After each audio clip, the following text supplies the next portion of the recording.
Bharatiya Janata party का क्या सिद्धांत है? देशों से सरकारें तो राज्यों से सरकार गिरा देती है, ऑपरेशन लोटस करती है, और ये ऑन रिकॉर्ड है कि करोड़ों में खरीदे जाते हैं विधायक, एमएलए, और कई पार्टियों ने इसका खंडन को खुलासा किया है। ये भी कहा कि भिखारी बन के आरजेडी हमारे पास आएगी, क्या आरजेडी भिखारी बन के जाएगी ओवैसी जी के पास? इस तरह का भी बात नहीं है।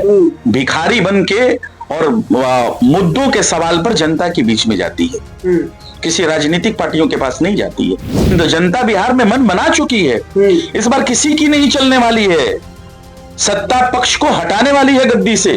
आपको लड़ने की लड़िए, आपको रोका किसने है? आप चांद पे चले जाइए, अंतरिक्ष पे चले जाइए, वहां से लड़िए, आपको रोका किसने है?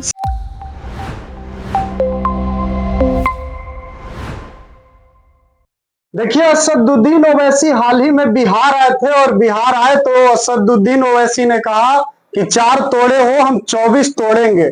यानी निशाना सीधा आरजेडी के ऊपर था कि हमारे 4 विधायकों को आरजेडी ने तोड़ लिया, हम 24 तोड़ेंगे। इन्हीं सब तमाम मसलों को लेकर बात करेंगे, और भी कई बातें होंगी, और इन सब पर बात करने के लिए हमारे साथ राजद के प्रदेश प्रवक्ता आरजू खान मौजूद हैं। सर, क्या कहिएगा? ओवैसी ने कहा कि 4 तोड़े हो हम 24 लाएंगे। राजनीति में क्या है, ये किसी पार्टी के साथ पहली बार हुआ है? ऐसी कोई पार्टी नहीं है देश की जिसके साथ ऐसा नहीं हुआ है। लेकिन सवाल यह बनता है कि वो अगर विधायक अगर टूटते हैं तो किस शर्त पे टूटते हैं? क्या भारतीय जनता पार्टी के तर्ज पे टूटते हैं, पैसे का प्रलोभन देके, पोस्ट का प्रलोभन देके, उस तरीके से, या अपनी स्वेच्छा से, अपनी मर्जी से आए हैं? ये फर्क समझना चाहिए, सबको समझना चाहिए। और डेमोक्रेसी है, डेमोक्रेसी में बात कहने की आजादी है। अगर उन्होंने इस तरीके का कहा है तो ठीक है, कोई बात नहीं है। लेकिन सबसे बड़ा इस डेमोक्रेसी में, इस लोकतंत्र में सबसे बड़ी जनता होती है, और जनता अपनी वोट की चोट से बताती है कि वो किसे पसंद करती है, और हमें बताने की जरूरत नहीं है। एक बार के अगर इलेक्शन को छोड़ दिया जाए तो हमेशा से सबसे बड़ी पार्टी कौन रहती है? राष्ट्रीय Janata Dal. Leader of opposition अभी कौन है? राष्ट्रीय जनता दल के हैं। तो इससे बड़ा तो कुछ हो नहीं सकता है। लेकिन सर, आपके पार्टी के अगर विधायकों को तोड़ लिया जाता तो आप कहते कि लोकतंत्र की हत्या हो गई, लोकतंत्र खतरे में आ गया। हमारे जो विधायक टूटे, हम तो लोकतंत्र की खतरा इसलिए बोल रहे हैं कि हम विधानसभा में जाते हैं और विधानसभा स्पीकर से मांग करते हैं कि दल बदल कानून लागू क्यों नहीं होता है, और आज तक लागू नहीं हुआ, आज तक नहीं लागू हुआ। तो हम कहां से गैर कानूनी तरीके से बात कर रहे हैं? हमारा डेलीगेशन गया था विधानसभा में, बात किया कि जो हमारे जो पार्टियों के जो एमएलए टूटे हैं उनको दल बदल कानून उनके ऊपर सब लागू किया जाए। लेकिन सत्ता में बैठे हुए जो लोग हैं उनके कान पे जू क्यों नहीं रेंगता है? क्या वो डेमोक्रेसी को, इस लोकतंत्र में, इस संविधान को कुचलना चाहते हैं? मैंने कहा, और मैं फिर उसी सवाल पे आता हूं कि भारतीय जनता पार्टी का क्या सिद्धांत है?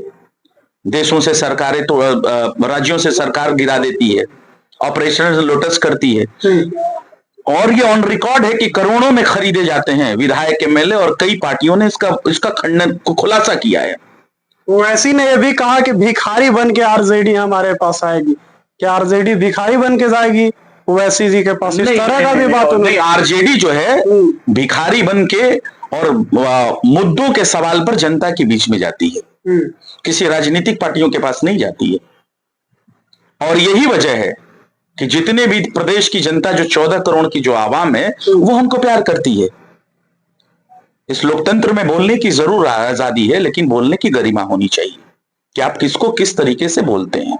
लेकिन उन्होंने तो बड़ा तीखा हमला कर दिया और आप बड़ी सधी हुई जबान में बातें कर रहे हैं। अगर कोई तीखा हमला करता है तो क्या चाहते हैं? हम भी तीखे का जवाब तीखा से दें? आप लोग आरजेडी नहीं दे सकती है? नहीं, हम तो जवाब दे ही रहे हैं, लेकिन सैद्धांतिक मूल्यों पे जवाब दे रहे हैं। लोकतंत्र में, संविधान के दायरे में रह के हम जवाब दे रहे हैं। आप क्या चाहते हैं कि हम मुर्गा लड़ाई लड़ते रहे उनसे? हमारे लिए 14 करोड़ बिहारी सबसे पहले हमारी वरीयता है। हम 14 करोड़ बिहारी के बात में बात करेंगे, पलायन, रोजगार, नौकरी पे बात करेंगे, निवेश क्यों कम है उस पर हम बात करेंगे, गैस सिलेंडर महंगा क्यों है गरीब राज्य में उस पर बात करेंगे, सबसे ज्यादा एनीमिक बिहार की महिलाएं क्यों हैं हम उस पर बात करेंगे। हमारे मुद्दे हैं ना, हम मुद्दों के बीच की लड़ाई लड़ते हैं, हम डेटा बेस्ड बातें करते हैं, हम मुद्दों से भटकने वाले नहीं हैं। ये काम भारतीय जनता पार्टी का है। लेकिन ओवैसी की पार्टी के नेता ये भी कह रहे हैं कि आप लोग डरे हुए हैं, इसीलिए एआईएमआईएम को एक धर्म की पार्टी के रूप में बांधते हैं। ये लकब कौन देता है? जनता देती है, जनता देती है। और किसी भी पार्टी के अगर हिंदुत्व की बात करती है, अगर हिंदू धर्म का प्रचार करके भारतीय जनता पार्टी देश के लोगों को बरगला के सत्ता पे काबिज होना चाहती है, तो उसको कौन चिन्हित करता है?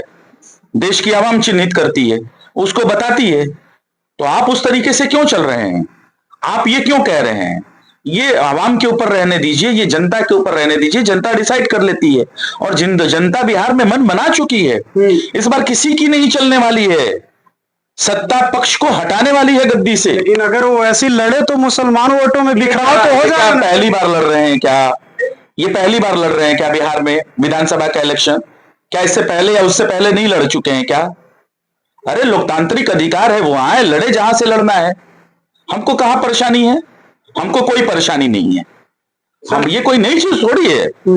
वो चाहे और भी नई सारी पार्टियां आ रही हैं, राष्ट्रीय जनता दल का मुकाबला करेगी या और भी अदर पार्टियों से लड़ाई लड़ेगी, इससे कौन भागता है? लोकतंत्र में आजादी है आपको लड़ने की, लड़िए। आपको रोका किसने है? आप चांद पे चले जाइए, अंतरिक्ष पे चले जाइए, वहां से लड़िए, आपको रोका किसने है? सर जाते जाते एक और सवाल लेंगे कि मुसलमानों को लेकर भाजपा के विधायक है कुमार शैलेंद्र, उन्होंने एक बयान दिया है कि जो भारत के मुसलमान हैं वो भारत के हिमायती नहीं हो सकते। बेशर्म और बेहुदा होते हैं भारतीय जनता पार्टी के ज्यादातर लोग। और अगर इनका डीएनए अगर टेस्ट करवाइएगा ना, तो इनका डीएनए में माफी आप कह रहे हैं कि भाजपा के विधायक कुमार शैलेंद्र बेहुदा? हाँ, हम यही कह रहे हैं, क्योंकि जो अपने देश के देशवासियों को बांटता है, हिंदू मुसलमान का फर्क करके सत्ता की लड़ाई करके गद्दी पे बैठना चाहता है, वो अगर इस तरीके का बात करे, जो कि खुद एक संवैधानिक पद पे बैठा हुआ है, संवैधानिक कुर्सी पे बैठा हुआ है, अगर वो इस तरीके का बात करता है तो उसको क्या समझा जाए? उन लोगों का डीएनए तो माफी वीर का है। जब देश में जंग चल रही थी, जब देश की आजादी के लिए लोग लड़ाई लड़ रहे थे, तो ये लोग माफीनामा लिख रहे थे। ये उन्हीं के पद चिन्हों पे चलने वाले लोग हैं ना। जिस देश के तिरंगा को स्थापित करने के लिए पूरे देशवासी लगे हुए थे, उधर ये देश के तिरंगा को मनहूस कह रहे थे। ये भारतीय जनता पार्टी की आइडियोलॉजी विचारधारा किस पे चलती है? आरएसएस पे चलती है। उसके गोलवरकर ने कहा, उन्होंने देश के तिरंगा को मनहूस कहा, उसी की विचारधारा को ये फॉलो करते हैं ना। अरे ये वही लोग है ना कि आप पूरे देश के लोग आजादी के लिए योगदान दे रहे थे, और ये लोग आजादी के बाद भी कितने सालों तक अपने मुख्यालय पे तिरंगा नहीं फहराए, पता नहीं कितने सालों तक नहीं फहराए, और आज देशभक्ति का सर्टिफिकेट ये देते हैं। तिरंगा नहीं फहराने वाले आज घर घर तिरंगा यात्रा निकलवाते हैं, अपने दाग को धोना चाहते हैं। तो जो इतिहास में हो गया वो दाग कहां धुलने वाला है? ये वही लोग हैं ना जिसको पूरा देश आदरणीय महात्मा गांधी को गांधी मानता है, महात्मा मानता है, देशभक्त। और ये लोग क्या कहते हैं? ये लोग गोडसे को देशभक्त मानते हैं और गांधी जी के हत्यारे की पूजा करते हैं, और कहते हैं कि दूसरा मुसलमान के बारे में कहते हैं। ये इतनी गिरी घटिया मानसिकता, अच्छी राजनीति कौन कर सकता है इस देश में? सिर्फ और सिर्फ भारतीय जनता पार्टी। अरे भारतीय जनता पार्टी को तो शुक्र मनाना चाहिए कि इस देश में मुसलमान है, तो वो सत्ते में है। मुसलमान नहीं होता तो ये सब पंचर बना रहे होते। चलिए ठीक है, तो आपने सुना हमारे साथ आरजेडी के प्रदेश प्रवक्ता आरजू खान थे।